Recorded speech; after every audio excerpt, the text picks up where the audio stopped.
In the wake of all these recent shootings, including Uvalde, it's even more important that we as a society destigmatize mental health and that we learn to have these real kitchen table conversations about how we're feeling and to normalize these kinds of topics. Today's guest is Erik DaRosa, and he is the founder and co host of the From Survivor to Thriver podcast, and he's here to upend mental health conversations. Join us to find out more. Soul Nectar Show, the Soul Nectar Show. You're invited, delighted to discover who you are. Anything is possible if you believe.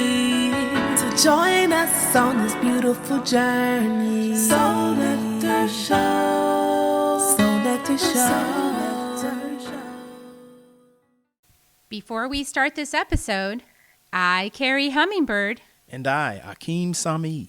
want you to know that You are invited you're invited to join Soul Nectar Tribe.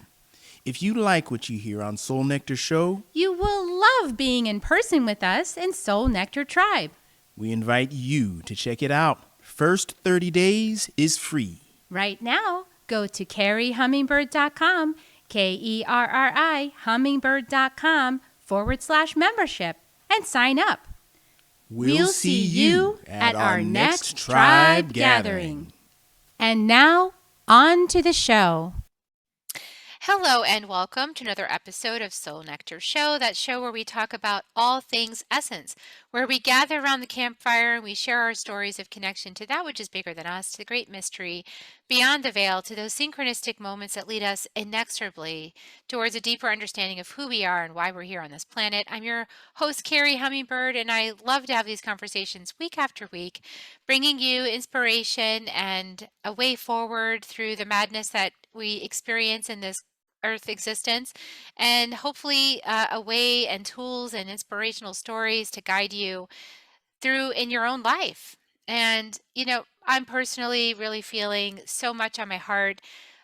This year has been a challenging year mental health wise. We've had so many examples given to us of just the madness of our society. Just it's just peeling back the layers, and we're seeing just how crazy it in fact is. And I knew this years ago because they told me I was crazy for feeling things, and I needed to stop feeling things, and here's a pill, like stop feeling things. And I did that for a while, and then I was like, I can't do that anymore because I can't feel myself, and I don't think that's right. And I stopped taking those pills, and I was like, I'm just going to find another way.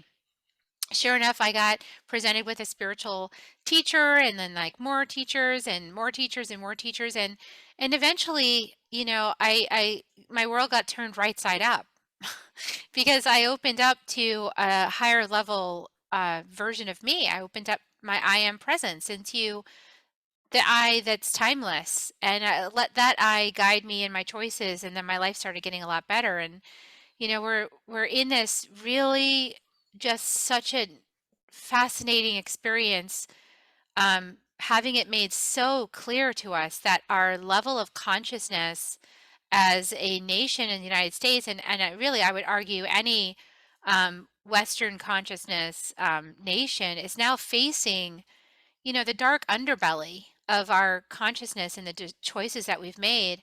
And we're getting this opportunity to really ask ourselves, is this what we really want? Is this what we want? Is this who we want to be? Is this the part of the matrix we want to live in? I love the work by recently Power versus Force, Dr. David Hawkins, who talks about the vibrational scale of human consciousness, all the way from the lowest vibration, which is shame, all the way up to enlightenment. And he talks about that full range, and that's the spectrum that we live in. And when we live in the lower vibrational states, we live in force. That's all the control stuff. That's that force energy. And when we live above courage, courage is the marker that turns us. Courage turns us from force into power.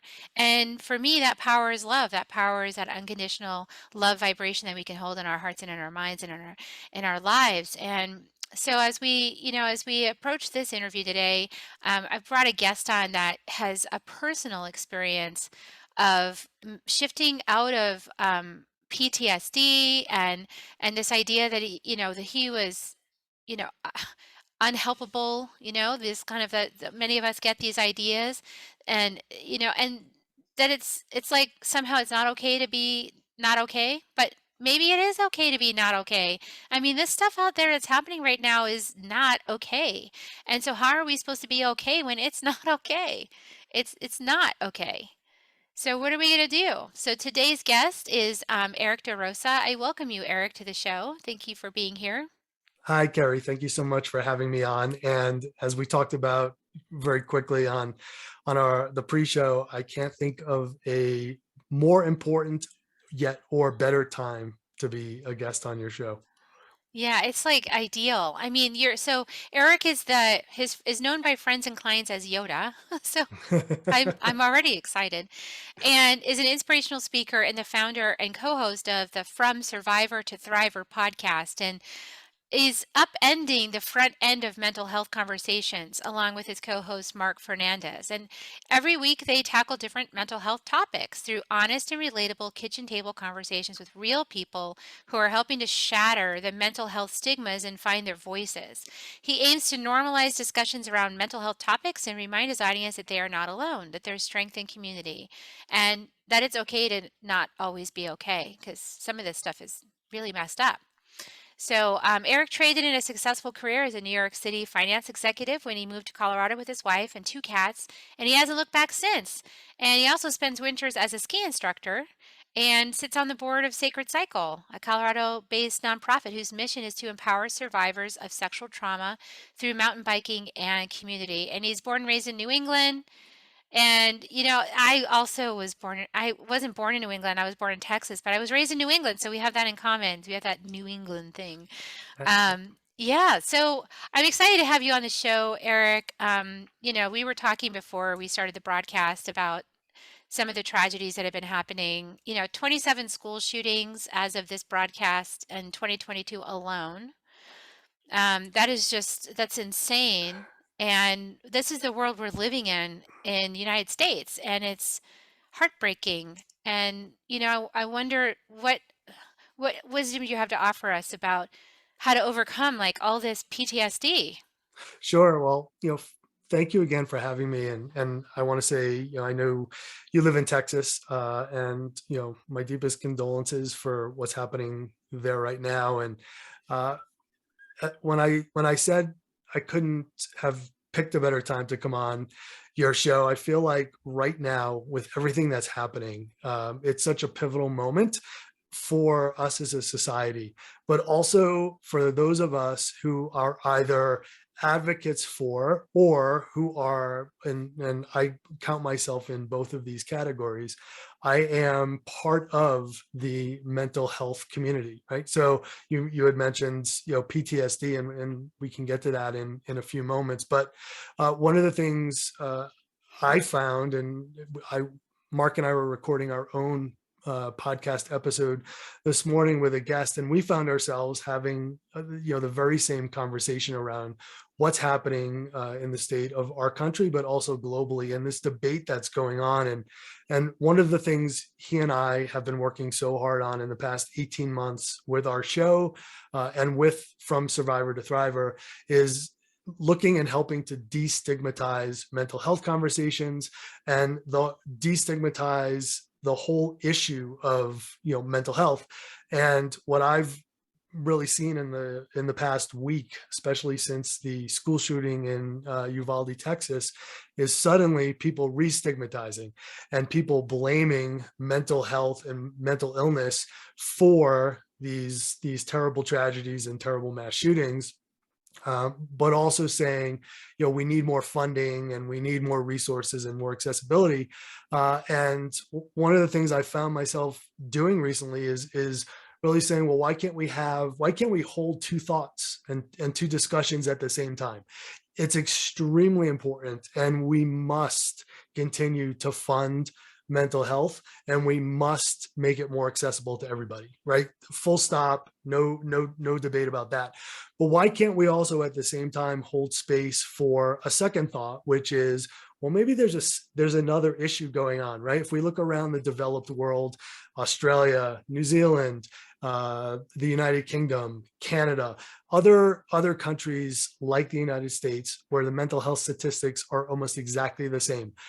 We don't see people wielding guns, mass shootings, killing children in their schools. And so, to me, right, there's something else unique going on in this country that isn't happening around the rest of the world. And you and I were talking about it a little bit at the beginning of the show, and it's this whole issue around gun safety. And I've also found myself and my wife, as we've talked about this a lot, maybe the conversation needs to be about both mental health, but at the same time, rather than saying let's take away guns or let's control guns, right? Because I think that's where a lot of people get very defensive around the issue.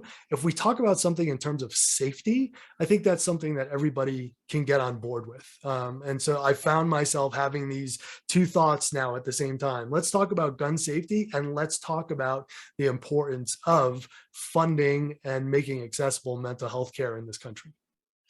I so resonate with this idea of gun safety. Um, I'm not a proponent of guns. I'll say that's not my perspective. And I also know that I don't have the only perspective. So there's, 8 billion perspectives on the planet. I have one of them.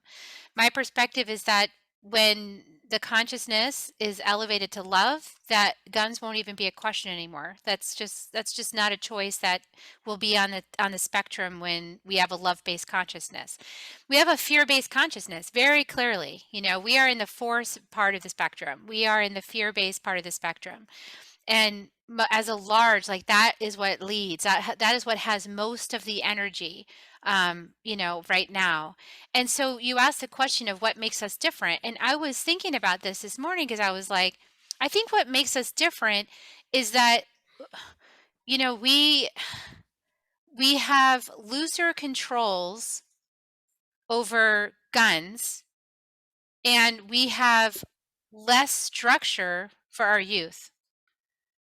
So those two things together, you know, I remember, I mean, okay, I'm one of those people that was diagnosed, right, with a one of those diagnoses that you don't want to have, That's right. right? It made me a dangerous person to be around or something like that. Well, It's, I yeah. I know what it feels like to have impulses that you don't have the power to restrain. Yep. And it's interesting. So you're just talking about diagnoses, and one of the things I celebrate my diagnosis. I celebrate the fact that I've been diagnosed with PTSD, and I gave a talk last Monday to high school district across the country in New Hampshire. And one of the things I talked about was being diagnosed with PTSD and how those four letters changed my life. For so long, I was living in a world of anxiety, OCD, so the physical manifestations of OCD, the counting, the neatness, what people, traditionally think OCD to be. But I also suffered with the intrusive thought side of OCD, which to me was very terrifying, and it felt extremely real. And so those two pieces helped lead to the anxiety spiral. And for so very long, it was always, I was being treated for the symptoms, but not the root cause.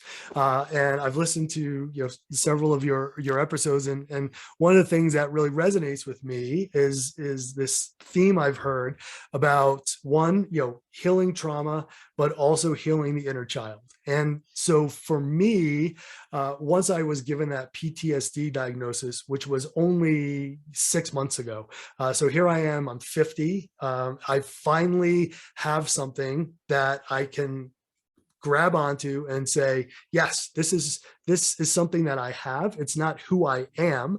It does not define me, but it's something that I have, and it is treatable. And so once I sort of got that diagnosis, I was able to start working on my inner child. I was able to start looking at my past childhood traumas. I was, for the first time, actually able to look at, I lived in New York City on September 11th, 2001. And really, until I started to do all of this trauma work, I had no idea that the impact that 9/11 had on me, not only on that day, but for the remaining 10 years that I lived in New York City, and for the 11 years, since then, since my wife and I have moved to Colorado. And so, you're just getting the diagnosis of PTSD has unlocked so much for me, and has allowed me to start to look at myself in a much different way. Oh gosh, I love that you brought that up because that's exactly what I'm talking about. It's kind of like in the fishbowl of New York City, there was this hugely traumatic event that sent a wave of fear around the whole planet, and just despair and grief and horror, and here you were in the heart of that sort of event, and that cataclysmic event, and you're receiving in daily basis, daily doses of that fear saturating your consciousness. Absolutely. And when I now talk through it with my therapist, I was already living in a world, let's call it the fight or flight world, right? Anxiety, OCD, always looking for physical manifestations of control over my intrusive thoughts, and then constantly worrying about those intrusive thoughts. When would they come back? How would they manifest themselves? And so I was already battling with that through my high school, through my middle school years, my high school years, my college years, into my grad school, and into my time in New York City. Then layered on top of that suddenly is 9/11. And so it took what was already an overworked fight or flight part of my brain, and just completely and totally elevated it. And my wife and I now talk about how there were things in our daily lives when we were living in the city that we didn't even realize that we were concerned about, behaviors that we changed. And so as I went through 2 dissociative episodes, psychotic breaks, nervous breakdowns, however we want to define those now, the first being in 2004 and the second being in 2006, it's become even clearer to me that it was a combination of both the PTSD from the childhood trauma, the emotional trauma that I had been subjected to, but it was also the PTSD of living in New York City on a day, which, I can sit here right now and I can put myself exactly back into the spot where I was sitting, what it looked like outside, what the temperature that day, and then how it was like a light switch got thrown on, and the entire city was transformed in a heartbeat. Yeah, that is, whew, it's, you cannot underestimate the impact of the long-term impact on the psychology of any person connected with that event, and then rippling out. So you're kind of at the epicenter, and then the influence of that spreads, right? It's like a bomb went off, and like a bomb of fear, and like it just spreads out. And so I was affected by it all the way in California. I could feel the surge of energy all the way in California. Well, it's I interesting. mean, Yeah, and for the longest time, and I'm glad we're talking about this, because whenever events like what happened in Buffalo, what just happened in, Uvalde, Texas, what happened in Sandy Hook, or now I live in Colorado, but I wasn't here at the time, Columbine. And so whenever these events happen, I immediately, am brought back to being in my office, 8:50, 8:40 something in the morning on September 11th. And all of the feels and how my world kind of changed that day. Well, but for the longest time, when I would have conversations about 9/11, I would find that I was very separated from it. And when I would hear people talk about 9/11 who weren't in New York City, and I would just have that conversation, it would take me some time to actually remember that I was actually there. And I think part of it has been, 11 years now outside of New York City, and Colorado has very much become our home. But I think for so long, I tried to block out the memory of that day. And then the years that followed after that, that I really started to look at myself from the outsider perspective. Just like my friends who weren't there, you were saying you were in California. I've heard a lot of stories about people who are watching morning shows that day and they suddenly cut in. And so I started to feel as though I was one of those people until it happened to come up in a conversation with my therapist about 2 months ago. And we were just talking about traveling. And I was talking about how, when I left New York City, I didn't feel like I left New York City at peace. I felt like there was, a very strong, I don't want to use the word hate, but I didn't leave New York City on good terms with the feelings that I wanted to, and I was looking for a way to be able to go back there to kind of put some of those pieces together and put it to rest. And in the course of that conversation, I said, "Oh yeah, and by the way, I was thinking about 9/11, and boom, kind of everything came out." And she said, "Yes, it's you can have PTSD on multiple levels," which for me, just hearing PTSD for the first time 6 months ago, I thought, I can't possibly have PTSD. I wasn't in a war. I didn't serve in the military. And so we had a long education on what PTSD really is. And then we had the secondary conversation that, yes, you can have layered PTSD, and there could be PTSD related to different pieces and parts of your life. So it's been a very fluid journey for me over the decades, but I will say the last 6 months have been this, tremendous awakening for me in terms of really discovering who I am. And as you said at the beginning of this show, that, I've moved through it. I was deep in it for a very long time, and I've moved through it, and I've embraced it. And now through the podcast and through the other work that I do, it's all about, helping others. And I want others to know that they're not alone on their journeys and that they can overcome it as well. Oh, that's beautiful. Yeah, I feel like these, well, I mean, I believe that everything has purpose. I mean, I believe that this is soul school and that everything that's happening is for us, for our improvement somehow, our edification, our experience, our soul mastery. And, that is a difficult pill to swallow when you first swallow that pill. But then once you've swallowed it, you go, okay, how is this for me?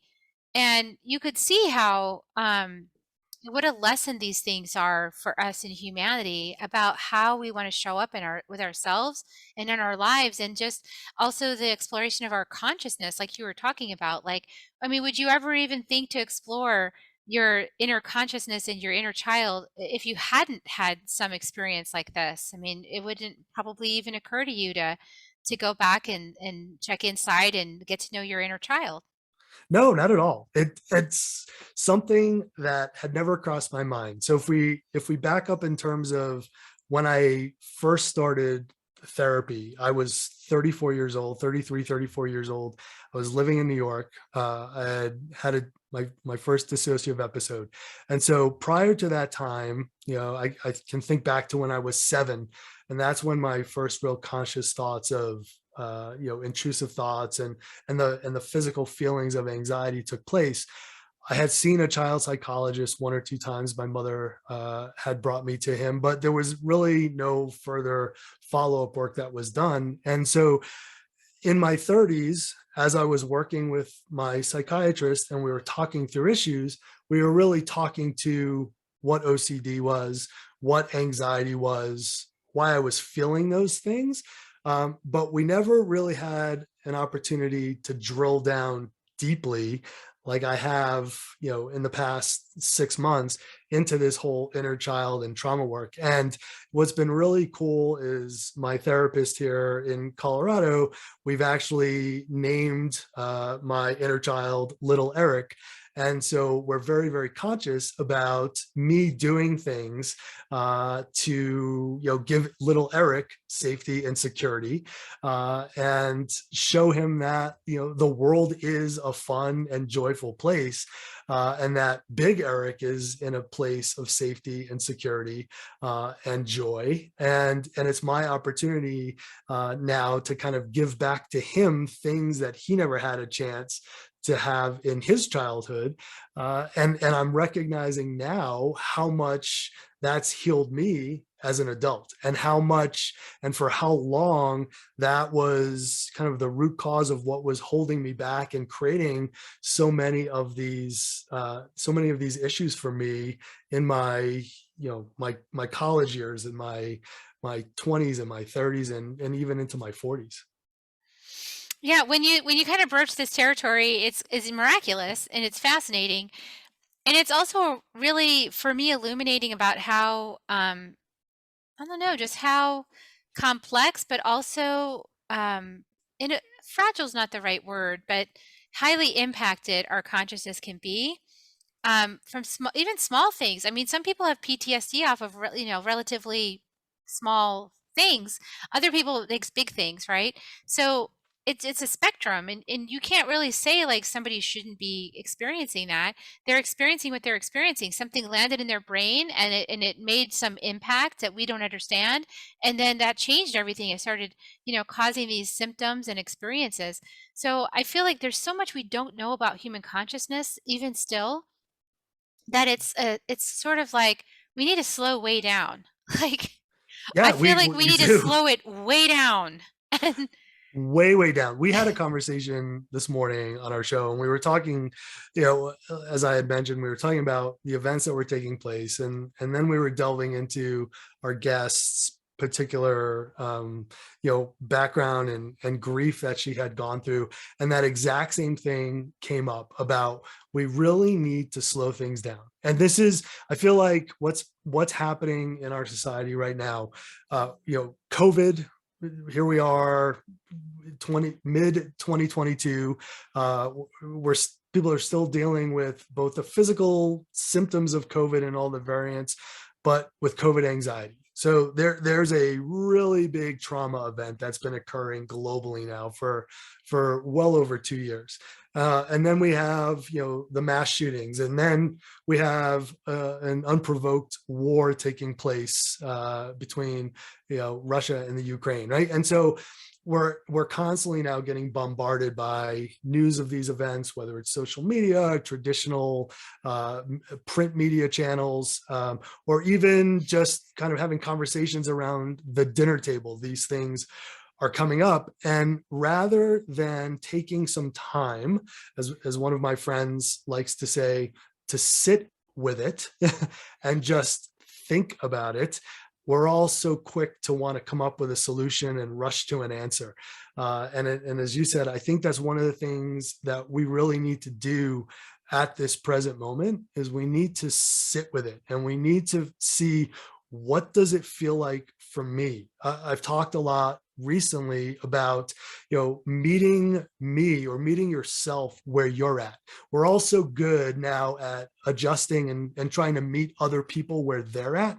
But I think this is one of those times where we need to meet ourselves where we're at and take some time to reflect on how all of these events happening both here in the US and globally are impacting us, how it's impacting our mental health, and how it's impacting those around us. Yeah, and what's the opportunity? I like to also ask that question. It's like, because I see these, I don't know, in my own life, the stress and the down dive in the darkness was a doorway. It was an opening for me to see life through a whole new lens and to live my life from a whole different structure, a whole different foundation. And, granted, it's taken about 10 years, since I made that decision and it to actually arrive with a foundation of love.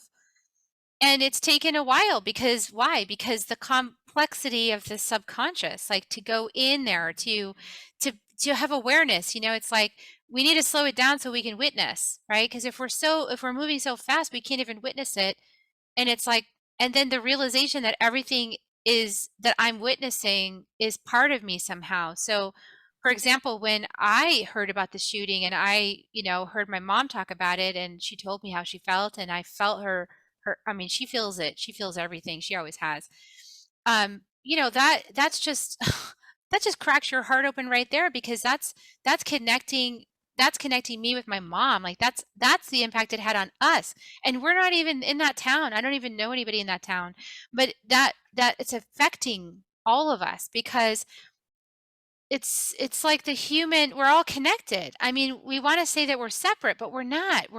It's like the mushrooms and mycelium networks in the ground. They connect to everything else. Like the trees, and when they go down and they have their roots, they're connected in with the soil and that's connected with everything else. Humanity is all connected with each other, but we're just trying to deny it. And that's what's getting us in trouble, I think. Is like this idea of being separate.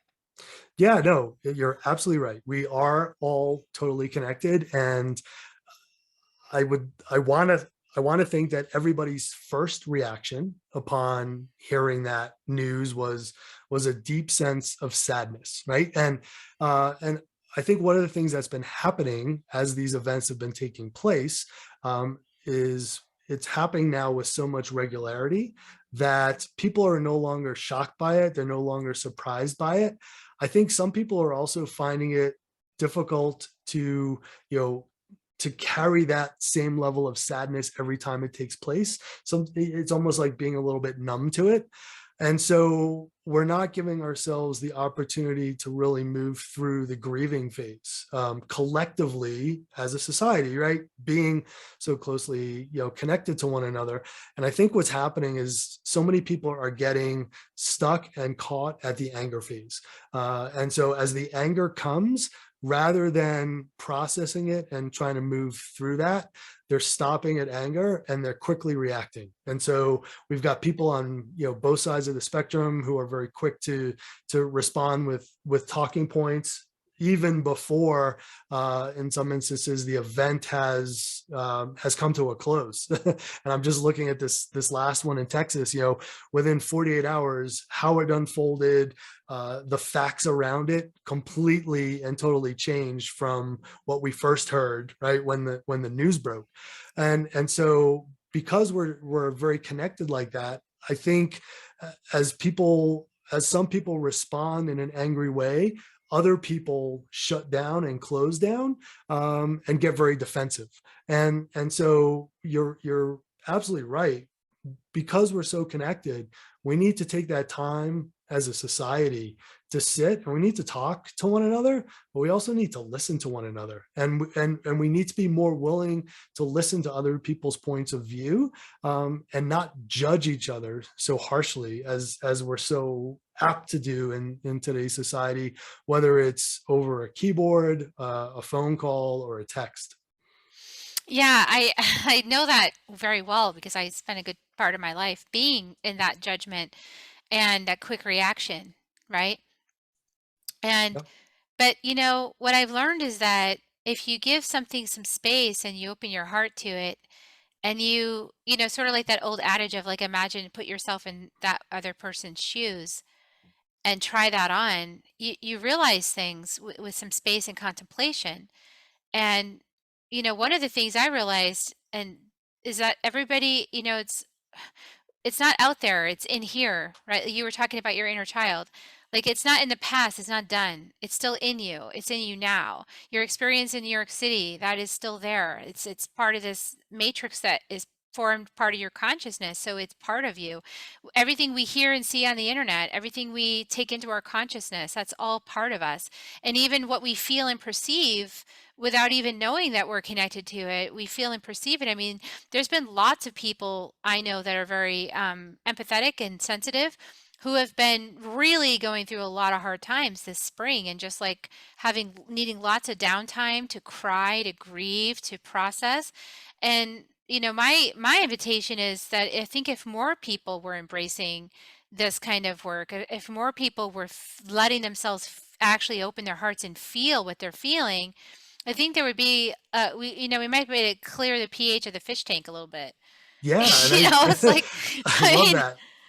I love how you talk about, yeah, the pH of the fish tank. Every once in a while, the fish has to be taken out, right? And you have to clean the tank, and then you have to put some fresh water in, and fish goes in, and it's the same thing with what's going on, around us. And I also think we need to welcome this idea of vulnerability as well. And it's something that I love to talk about on our show. I love to talk about it just in general with my friends and other people. It's vulnerability is a strength.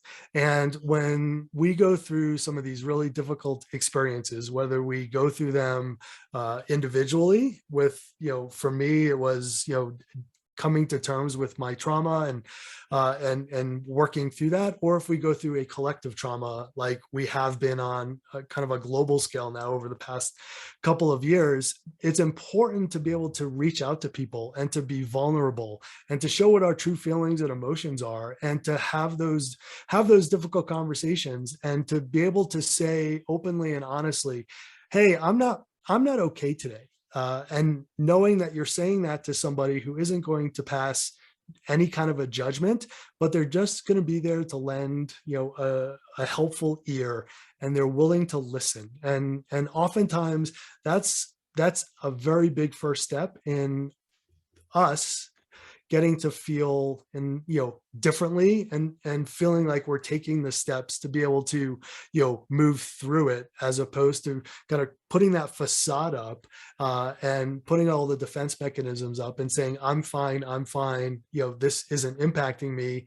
And then somewhere down the line, as that builds and builds and builds, like that bottle of 2 liters bottle of soda that gets shaken up, and suddenly you twist the cap a little bit and the whole bottle explodes. And so I think we all need to be more aware of ourselves being vulnerable and opening ourselves up to other people, so that we can both share our own traumas and be willing to hear what other people are experiencing, and together we can grow as a society by both listening and experiencing those things together.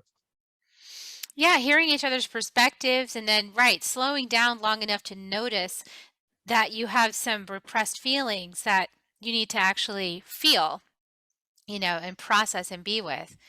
It's I've slowed down a lot this spring, and as everybody else has sped up, I slowed down. And it gave me the opportunity to really feel like the nuances and just the refinements of things, and like place myself in that position. When I think about, a lot of people might condemn the boy, right? Like condemning him for what he did, or condemn his mother, or condemn his grandparents, or somebody, somebody's got to be to blame, right? Mhm. And but the thing is, sometimes when you're a mom, you're doing your best, and the child is still having problems, is still experiencing a silent struggle, and that silent struggle, I feel, is pervasive in the youth, especially the masculine youth at this time, this like 18, 19, 20, 21, 22 year olds. They're like, it's almost like there's so many of them that it's hard for them to speak what's actually going on. Maybe they don't even have the words to speak it, but it's like this rage. It's like this inner turmoil. And like what you were talking about, like the intrusive voices and things like that. I feel like there's just a whole wave of that going on.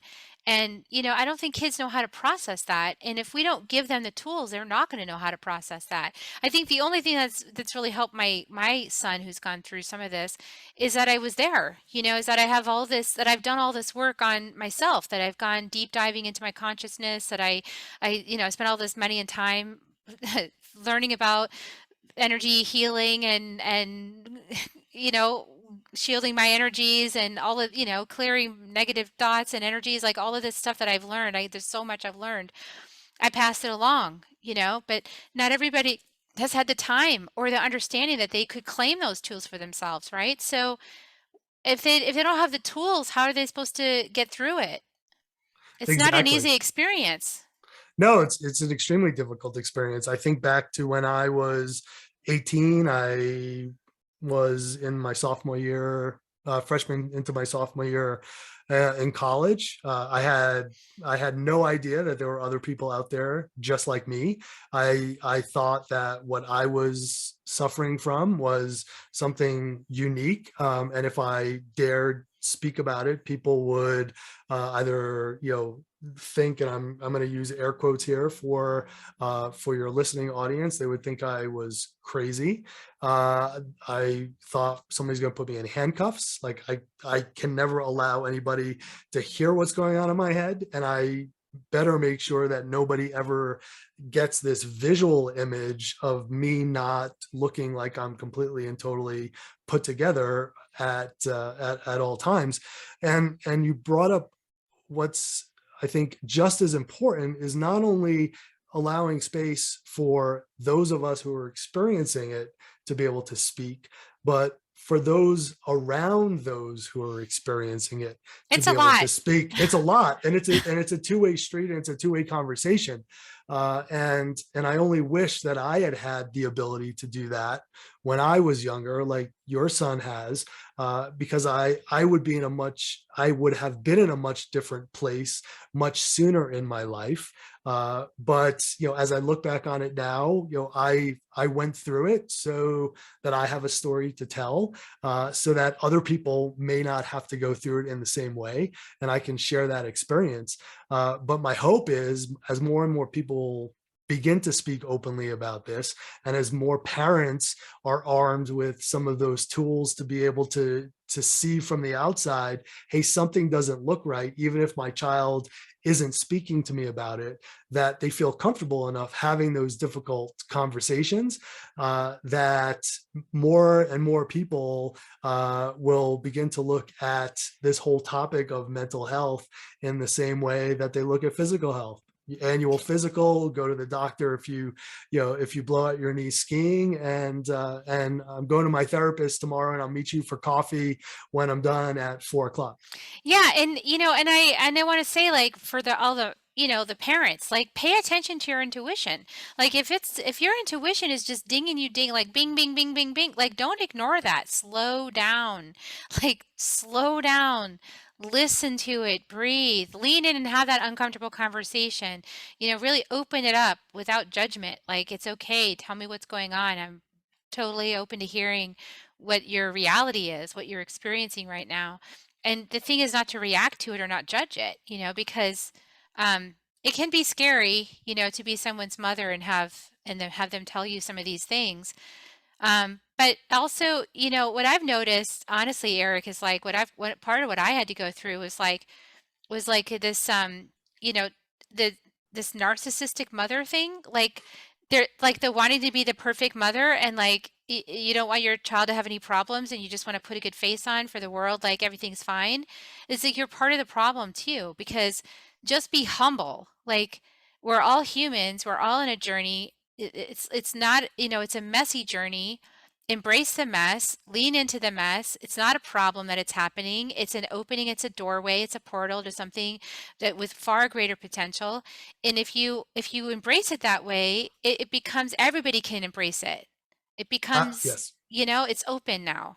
Yeah, and one way that I've started talking about it that I think gives some people better perspective is, 1 out of 5 people in the United States suffers from some type of mental illness, but 5 out of 5 people in the United States don't have it totally together all the time. And I think Yeah. we need to remind ourselves of that it doesn't have to be, out of the DSM manual, and you don't have to be clinically diagnosed with some type of a mental illness. That we're all going to have days that might not be so okay, and we need to be willing to acknowledge that, whether we're a parent, whether we're a student, whether we're a kid, whether we're a grandparent, whoever it is. We need to raise our hands and say, hey, I'm not having such a great day today. Can I talk to you about it? And know that you can have that conversation, and the person on the other side is going to say, wow, you know what, the other day I was going through something just like that, and here's what I did, and here's how I went about helping myself to feel better. That's the kind of world that I want to see us move toward. I think we're still a very long way away from that, as some of these conversations I've seen in the past week have demonstrated. But I'm not going to stop working toward it, and that's kind of my goal, and the hill that I'm going to die on is I want to make this conversation a kitchen table conversation that we can have, just like people talk about sex and how taboo that was 30 or 40 years ago, not having that conversation, and now everyone's having it at the dinner table, and smoking cigarettes, or I'm in Colorado, so the whole idea of marijuana has been out and open for so long now. Those conversations are taking place at dinner tables everywhere around the country on a nightly basis. Those same conversations around mental health should be taking place at dinner tables around this country on a nightly basis as well. Well, and I want to add to that conversation just a little bit. Yes. And what really needs to happen is that every single person needs to claim responsibility for the state of the consciousness that produces these events. Because it's not just, as a person who is a healer, and a person that woke up sooner, I've noticed that a lot of people in that role, they end up getting scapegoated, like as if they're the problem, just because they're cracking at the seams and showing you there's a problem. That I want to reverse that. Like it's not. It's like they're just the early warning system. Like that person is just telling you, hey, this thing is going on for everybody, and I'm just your early warning system because I'm sensitive and I can't hold it all together the way you do. But this is happening for you too. Like this is what's going on inside of you, even if you're not aware of it. And and this is a problem in our society. So like just see people that are actually actively talking about this, and or even the person that's actually actively having an issue with it, like they're the roosters, they're the early warning system, that's all. Oh, totally. I mean, And I, my latest iteration of my journey, I've done a lot of work on the eastern side, and this is exciting. It's the first time I'm going to actually talk about and mention this in a public space, but it's been floating around in my head for about a week now, and it was based on a conversation I had with somebody last week. And it's this idea of what I call my healing triangle. And for me, I call it my equilateral healing triangle because it's based in a foundation of traditional Western talk therapy, medication, cognitive behavioral therapy, psychiatry, right? So I have that one piece. I also have this other piece on the eastern side with my energy healer, and it's Reiki and mindfulness and meditation. But the third piece that I'm really starting to recognize is equally important is this whole idea of nature healing and being outdoors and all the things that I do, skiing and mountain biking, and how that has really helped create a foundation. And so I can kind of take this equilateral triangle of healing, and I can kind of flip it on any of its sides, and there's still a solid foundation no matter what side I flip it on. But at the same time, if I remove one of those corners, the whole triangle comes apart. And so it's exactly what you were saying. For me, people who are in the healing space are so very important. It's given me so much. In my energy healer has given me so much insight into what energy means to me, and how what's happening both within me and around me impacts my life, and it's made it so much easier to then be able to talk about it with my Western therapist. And it's been so much easier to then go out and do all these amazing activities in nature, and be able to ground myself and understand why I'm feeling the way I am at certain pieces and points in time. Yeah, absolutely. Yeah, I mean, I love nature. That's why I teach earth-based spirituality because it's healing. It's very healing to be outside, and I think everybody can experience that. I mean, without any training whatsoever, you can just walk outside barefoot and get some healing. So Oh, it's the absolutely. easiest kind of healing there is. Hug a tree. I mean, Well, yeah, and that's the thing. It's not some to me. It's not some magic like no. elixir or pill, right? Walk outside barefoot on the grass, like close your eyes, right? Kind of feel the grass under you. Go for a walk with a friend. It doesn't have to be something. And for so very long in my life, and I've now realized that it was distractions for me. I always did everything 0 to 100. So if I was going to ski, well, I had to ski all day, every day for the entire ski season. I couldn't allow myself to take a break or let my body relax because, hey, it's skiing and that's what makes me feel good. Mountain biking, same thing. Like even on days when my body wasn't feeling it, I still went out there and forced myself to do it. And I've recognized that dial can go from 0 to 20 or 0 to 10 or 0 to 30. And if I don't It's an feel like doing adjustable dial. exactly. And if I don't feel like doing one thing on a particular day, well, maybe I'll sit down and I'll journal for 30 minutes. And that gives me the exact same, release as if I went out and rode my bike for 3 hours. That's what I needed in that particular day. And that's coming back to that idea that I mentioned earlier, which is meeting yourself where you're at on any particular point in time on any particular day. Because it is going to change constantly throughout the day, throughout the year, throughout however long. Yeah, what you're describing is from the four agreements. They call it do your best. And, doing your best means being present with where you are in the moment and adjusting accordingly, right? Do your best. Yeah, Yep. And that's that's all beautiful. I think, that's all we're many of us are trying to do right now. We're just trying to do our best and trying to be the best versions of ourselves, right? At this present time. I'm a better version of myself now than I was 6 months ago. In 2 years from now, I can come back on this show and I'll probably say I'm a far better version of myself than I am right now. And it's that willingness to embrace it. It's that willingness to look at inward at ourselves, at what we need to do to make ourselves, feel better. And we really have to be willing to be vulnerable, and to admit that the journey itself, I always used to talk about it as being nonlinear. And I hear nonlinear being used so much now. I like to think of it more, my element is water. And so I like to think of it as fluid. It's that journey is ever changing. It's like a river.